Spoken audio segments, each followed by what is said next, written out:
I've got another special guest for you guys. So exciting. You've probably heard me talk about him, so I thought that I should bring him on the show and then you guys can meet him in person. This is Valk. Hey guys. Welcome, Valk. Thanks for being on the channel today. Thanks for having me. Valk is another 2018 Appalachian Trail thru hiker, and he's actually another one that I did not meet on the trail. Although apparently we were at least one campsite at the very same time, but we don't remember each other. So Valk, why don't you tell them, first of all, how we became friends? So the track before COVID would do these thru-hiker meetups on a monthly basis, or roughly monthly basis. And so both Ballistic and I moved out here shortly after finishing the Appalachian Trail. Or Appalachian, as I like to say. He's a southerner. Yeah, I'm from North Carolina. But yeah, so both of us went to one of these thru-hiker meetups, met there. Both of us were looking for someone to climb with at that time, and that came up, so we started climbing together. And yeah, we've been hanging out since then. Yeah, so we're climbing buds and ski buds. It's fun. So two things, guys. First, sorry if there's any background noise. We're in a park in Boulder right now. We're about to go on a full moon hike, except that it's cloudy, so we're hoping we get to see the full moon. But there is both a road and a creek back behind us across the park, so sorry for any background noise. And second, he mentioned the Trek holding thru-hiker meetups. So the Trek.co is a website that's dedicated to all things long distance backpacking. And I actually blogged for them during my AT thru hike. So thanks for bringing that up. That was helpful. If you guys are looking for, information on different thru hikes, they're a really good resource. Okay, Valk, first of all, second of all, what did you think about your AT thru hike? How was it for you? I absolutely loved it. It was the time of my life. All the time I'm just dreaming about being able to get back out there, be on another long distance hike. Not sure when that'll actually happen, but he says 2028, but I think it'll be sooner. Maybe. So you are a vegan, and you were vegan on the trail. How was that? Like, did you have difficulties? I know even as a vegetarian, sometimes in the South, I would get frustrated because the only option for me would be grilled cheese, and you can't even have grilled cheese. So tell me about your trail food experience. Yeah, so thinking of the grilled cheese is reminding me of pounds, less than actually on the trail. And yeah, that was tough being in towns, these tiny mountain towns, and often the only vegan options would be French fries or whatever. And all the other hikers, they're constantly talking about oh, I can't wait till I get to town so I can have hamburgers and pizza, and they're listing off all these foods they're fantasizing about. I was definitely always fantasizing about pizza. But yeah, so I'd just be sitting there oh, I'm just gonna have the same instant mashed potatoes. That's super sad. Yeah. But yeah, actually on the trail, I feel like a lot of foods that other hikers were eating just happen to be vegan. So Cliff Bars, and then a lot of ramen flavors are vegan, which is nice. Things like instant mashed potatoes I mentioned earlier. A lot of the common flavors aren't necessarily vegan, but usually if you look at the bottom shelf where all of them are, you can find a generic brand that's nothing but potato flakes. And so yeah, it's just a lot of looking around, finding what options there are. Definitely in towns without a big grocery store where they just have a convenience store. That's definitely very difficult. I remember one occasion where I was okay, I guess I'm gonna be eating nothing but potato chips and Cliff Bars for the next 3 days. Super sad. So what was your main protein source on the trail? That varied a lot. the Cliff Builder bars have, I think, 20 grams of protein. Oh, that's pretty good. And then I found like there's some granola brands that have like extra protein added. Oh yeah, you like to buy, well, you eat it dry, right? For breakfast or for snacks, but you get the extra protein granola. Yep. And a lot of like nuts and stuff have protein in them. If I could get shipped to me, I would sometimes get shipped to me these instant refried beans that are really good. A lot of I would eat a lot of those tofurkey sausages, which I know are supposed to be refrigerated, but I usually found they would last a few days unrefrigerated. Oh, nice. And like hummus, I would do hummus sometimes. Yeah, how long does that usually last, not being refrigerated? I've never had it go bad. I've Hey! always eaten it fast enough, so. And it never made you sick? No. Did you ever get sick on the trail? I had like a sore throat for a couple days at some point, but nothing serious. Nice. If you had to give advice to future vegan thru-hikers, what would you say? I think going into it, like one of my biggest fears was like, am I actually gonna make this work? So I ended up prepping a ton of mail drop packages for myself to get, and like I was mentioning before, there are definitely some towns that you do need to pay attention to, and it is nice to get food sent to. Any that you remember specifically? Like I remember Andover, Maine, for example, was really hard because the resupply there is basically just a gas station. Yeah. Andover, Maine was tough. I think I had a food drop sent there. Fontana Dam too. Fontana Dam was rough. Yeah. I'm trying to. There's some place in Virginia, right after Damascus. Do you remember the Aikens? Oh, Atkins. Atkins? I don't really remember the town very well. It was tiny. It was just like a gas station, a couple of restaurants, right? Yeah, there's like a gas station, a couple of restaurants, and a motel that was like $25. Okay, I think I just ate some Mexican food and pieced out. I don't think I resupplied there. Yeah. But yeah, so just get out there. Don't worry too much, but do just look at your trail guide, see what towns are coming up, what have an actual grocery store versus just a convenience store or gas station. And if it just has a convenience store or gas station, try to notice that like a week or so in advance, and then you can mail yourself food from a previous town. So yeah, I think that would be my advice. Yeah, that seems like great advice. Another really interesting thing about Valk is that he makes his own gear, his own backpacking gear.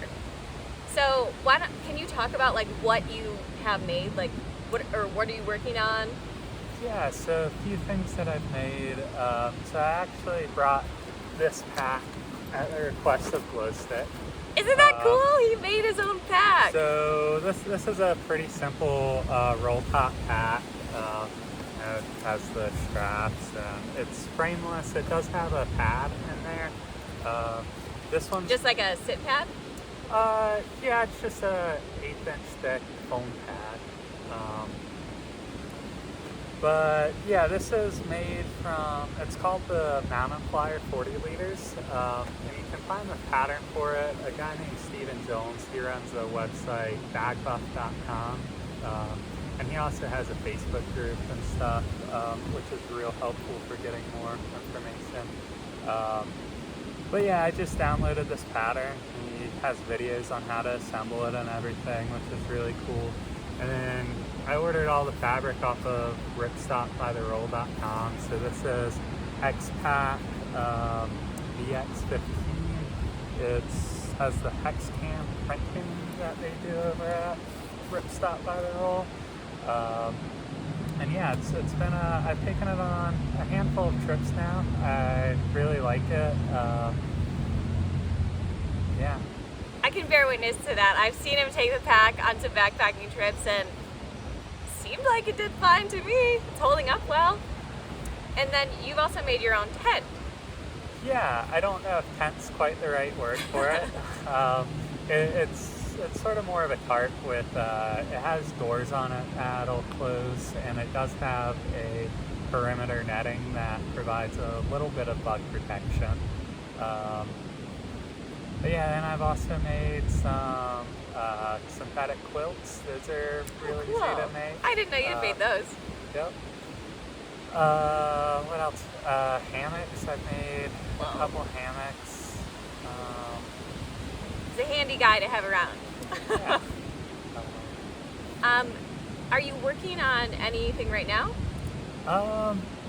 So that first tent that you mentioned, it definitely has some issues just because I had no idea what I was doing. I didn't follow pattern. I was just like, I'm just gonna go for it and hope for the best. And so, you know, I've been thinking about making another one that fixes some of those issues. So actually, just before I came here, I noticed I had a package from Ripstop by the Roll with all the new fabric that I'm going to use for that. Very exciting. So what color is it? It's going to be green, same as the last one. All right. I thought you might mix it up this time. Okay, if people are interested in starting to make their own gear, but they have no idea where to start, what do you recommend? I'd recommend just checking out the forums. There's so many forums. So is this like Reddit or? Yeah. So reddit.com/r/myog. That's one. And also backpackinglight.com has a handful of forums. And yeah, those just serve as like inspiration of like, you can see what other people have done, what they're doing, and you're like, oh, whoa, it's possible to do this? Like, and that's really inspirational. And then I'd say just, you know, sort of go for it. I didn't have any experience sewing before I got into it. Seriously? Yeah. I guess I just thought you were born knowing how to sew. Nope. I would say you probably want to, for your first project or so, following someone else's patterns or a kit. Ripstop by the Roll has a couple, pre-assembled kits, so you don't have to figure out, oh, I need this many yards of this fabric and this many yards of that fabric and all these hardware components. You can just buy the kit and have everything right there. I think I'd also probably recommend just when you're getting out started, pick an easy project. I don't think a backpack would probably be the best first project. So maybe a quilt or? Yeah, a synthetic quilt would be a good idea, I think. Hammocks are really easy, something like that. And then I'd also say use cheap fabrics for your first project. I still personally don't want to ever work with DCF yet, just because it's so expensive and I know my skills aren't there, that I don't want to ruin that amount of money. If they don't know what DCF is, can you tell them? Yeah, so DCF is Dyneema Composite Fabric, and it's like the lightest weight, all like the cutting edge, super light backpacking equipment is made out of it. So like Z-Packs, duplexes. Yeah, that's the one I always think of. Hyperlight makes a lot of stuff out of DCF. Cool. And I forgot to ask you, how did you get your trail name? Oh God, you're trying to make me seem like a nerd to everyone. He works at Google. What does that tell you? So if you guys look up the Valk 3, it's like a Rubik's Cube, but just made by a different brand.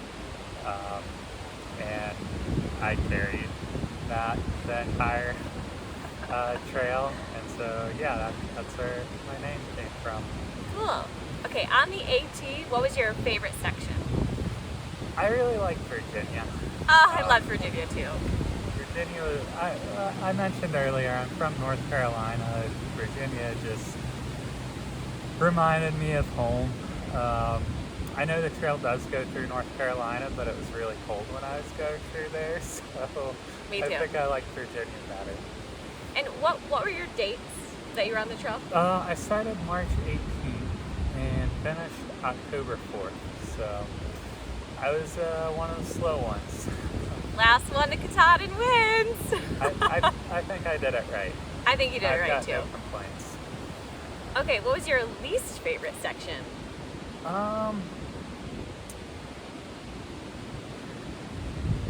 That's a tough one. Probably Pennsylvania or New Jersey. Oh, I liked New Jersey.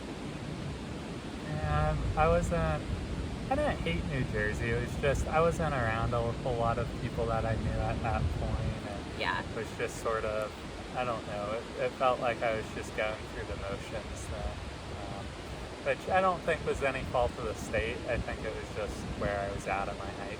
Yeah, that makes sense. You gonna do any more long trails? Hopefully. Yeah, I really wanted, being out here in Colorado, seeing all the sections of the CDT that are around here. All of it looks so beautiful. I wish I could just spend 6 months hiking out in those mountains. You can. You just Yeah, have to make it happen. One of these days. What is your favorite Colorado hike that you've done so far? I really like Mount Evans. I don't know how many people here are familiar with that. There's actually a road going to the top of it, which I'm not a big fan of. And Mount Evans is a 14er, so it's a peak that's over 14,000 feet above sea level. Yep. But last year during COVID, they had actually closed the road down, so the only way to get to the top of it was by hiking. And so I hiked to the top, and I really loved that hike. I thought it was super cool. I was there. I also enjoyed it. It was really hard though. Yeah, it was a tough hike. I would not recommend it to someone who's out of shape. What hike are you most looking forward to in Colorado this summer? Oh, that's tough.